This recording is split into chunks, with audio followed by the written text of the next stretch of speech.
Like most complicated software, Trimble Business Center allows you to create templates so that when you start a new project, a lot of your preferences, settings, standards, and other things are pre-configured and ready to go for you to get right to work. So, and Trimble keeps those in a particular folder. You can see what templates you have by going New Project here, and you can see all of your templates. You see in this case I have all these default templates plus one that I've created for state plane coordinates in zone 6 with Geo-803 US survey foot. I've selected it as my default one so that if I just start a project without coming to this screen, that's where it is. So what the headquarters, Caltrans headquarters Office of Land Surveys did was they put the team together to come up with standard templates for Caltrans users, surveys users, and what I'm going to do today is show you how to implement that into your workflow, which is something I will be doing now. So the first thing you need to do is get a hold of those templates. The easiest way I find to go to the Office of Land Surveys, aside from using a shortcut, is to go to Caltrans CAD page. Of course, you need to be on the Caltrans intranet network to see these. Go to CAD's homepage, and then you've got Land Surveys. There's probably a direct way to do that. I just don't know what it is. And then within here, you go to the forums.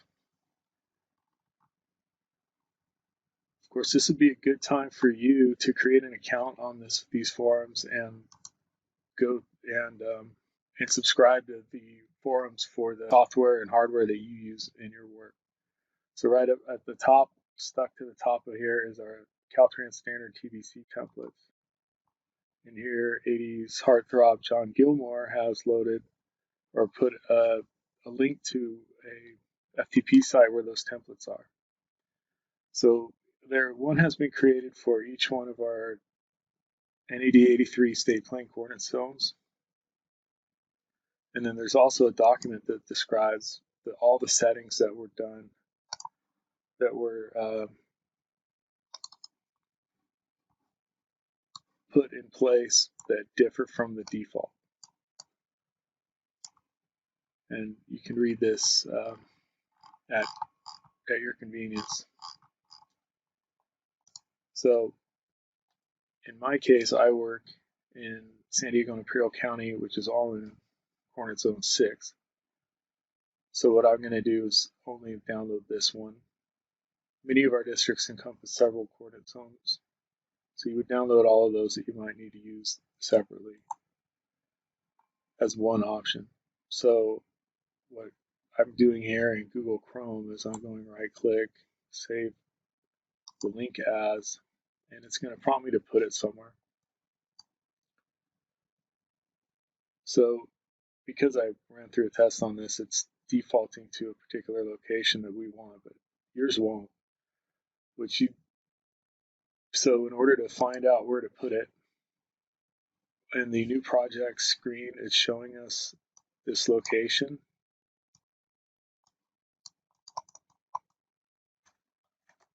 But you can't select all or scroll through there easily. Another place to find that is, so go to User Options, which is either File, Options, or you can type Options here in the command pane to open the options. And in Project Management, we can see the file locations. You can see the project templates folder. This is the location that you can highlight the whole thing, go copy, go back to this screen, and paste that up here, and then save this template in that location.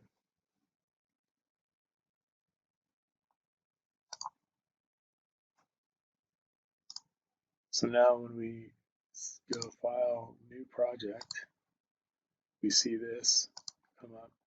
So what we're going to do is open the default template as provided from the Headquarters Office of Land Surveys, and we're going to make changes to that which reflect user preferences and user-specific details. So what I'm going to do is open the default, the template provided. Now go to Project Settings, which can be accessed through this gear icon here or in the command pane typing Project Settings.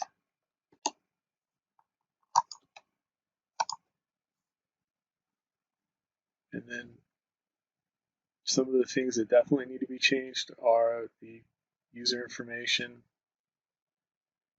and there may be others. So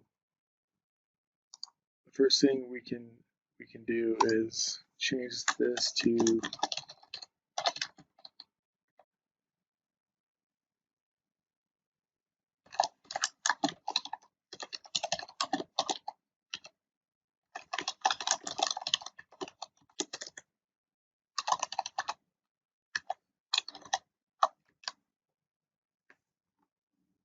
and add some important information about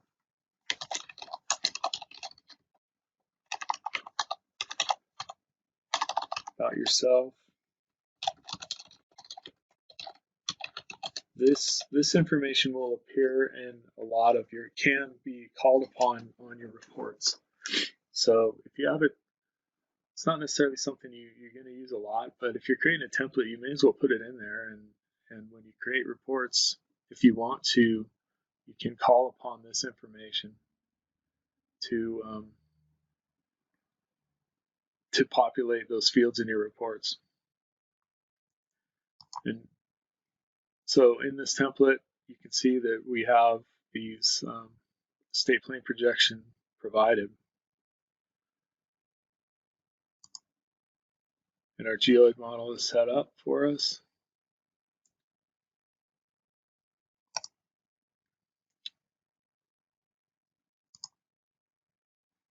AVD88 is specified as a vertical datum. That's just a label, by the way. That doesn't influence calculations. The geoid model is what will do that, not the label for the vertical datum.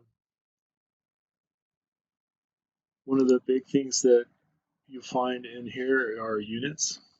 So a lot of people prefer to have their decimal places higher than 2 for US foot.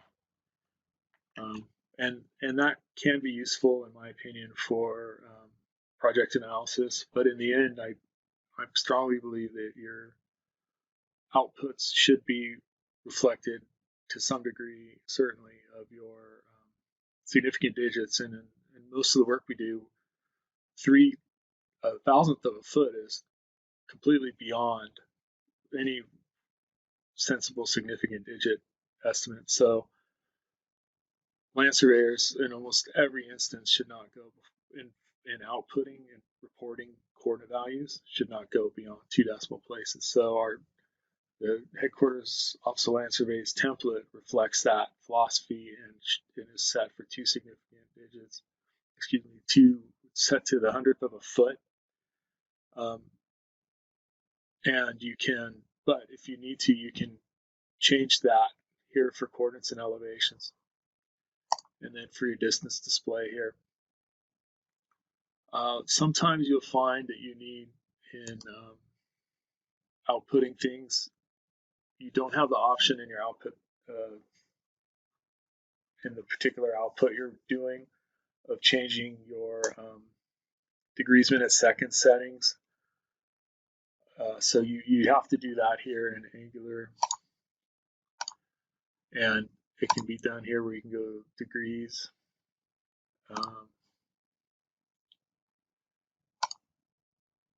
And set for decimal degrees and do that sort of thing here. But the standard for Caltrans is degrees, minutes, seconds, so that's what this standard template has. For the rest of these, you really aren't going to be changing much in units as you work through a project.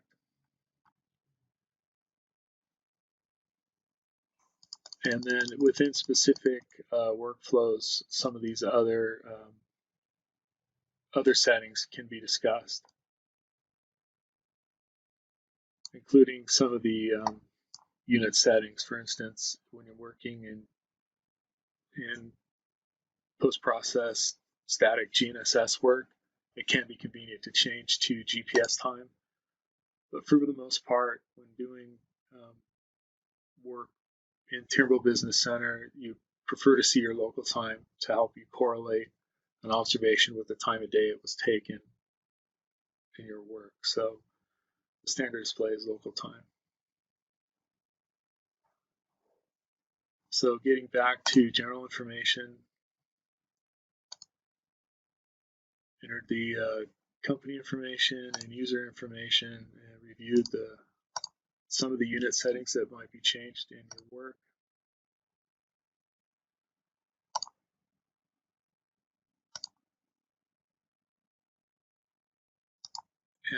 And I've saved that now.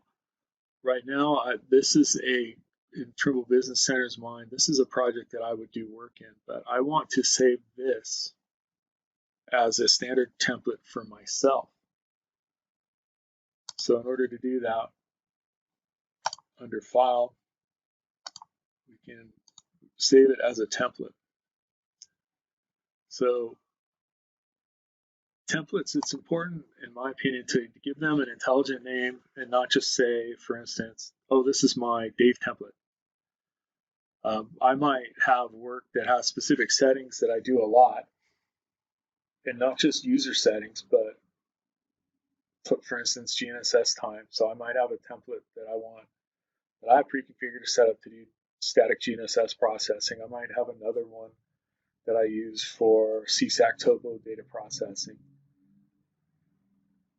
So it's important to identify your template in a way that makes it so that it's obvious that that's the one you want to use for a particular task that you're creating this new project for. So, but in this case, this is going to still be a pretty basic template for me. So I might start with calling it similar to what the CSAC name is, but just change it to have my initials in there. And then if you check that it's the default template, then it's the one that will start when you don't select anything else. So in this case, this is a NAD83 Zone 6 GOA 12B template that has been modified to be for myself. This is a mistake that everyone does at some point or another. They create a template because they've gone into TBC and they want to get to work. They know I'm going to be working with this again, so I want to create a template. They create the template and then they start working, but here's what's going on. Right now, I'm still in my template. So if I was to do work here, import some data, do some calculations, whatever, all of that will be stored in the template. And you usually don't want any data in your project templates. So as soon as you create a template and you're done with it, go right to New Project by either go File New like this, and as you can see that this is set as a default template, or you can find this button right here, which is New Default Project, and it'll start a new project with that. Probably is a command line for that. So there's a new project, which let's see what it does. It brings up the screen or the button itself for New Default Project. So if you just have one basic project that you use and then you specify your settings on a project by project basis if needed, this is the button you want to use. But if you have several different templates for specific types of work you do, then you have to start it using the new project button under File. So now you can see we're in a brand new project. Now, if I've done a lot of changes to this for my user specific need, I work in several coordinate system zones, I would probably use this project template that was specified for me and change the coordinate system zone. And the way you can do that is, now I've got a new project. I go change my project settings.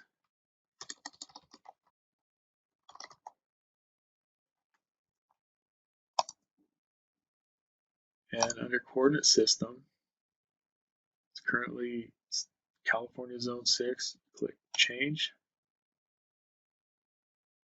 Coordinate system and zone. And then just select the new one.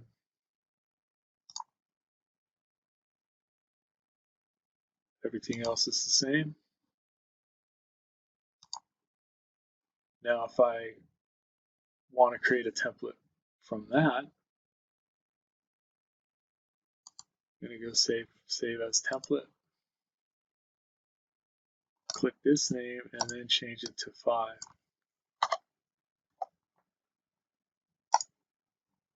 Now when I want to create a new project, I can look and see, well, I do most of my work in Zone 6, but occasionally I work in Zone 5. It also might be at this point be worthwhile to delete the original template from headquarters so that you're just looking at ones that you want to use. So here I've got a Zone 5 and Zone 6.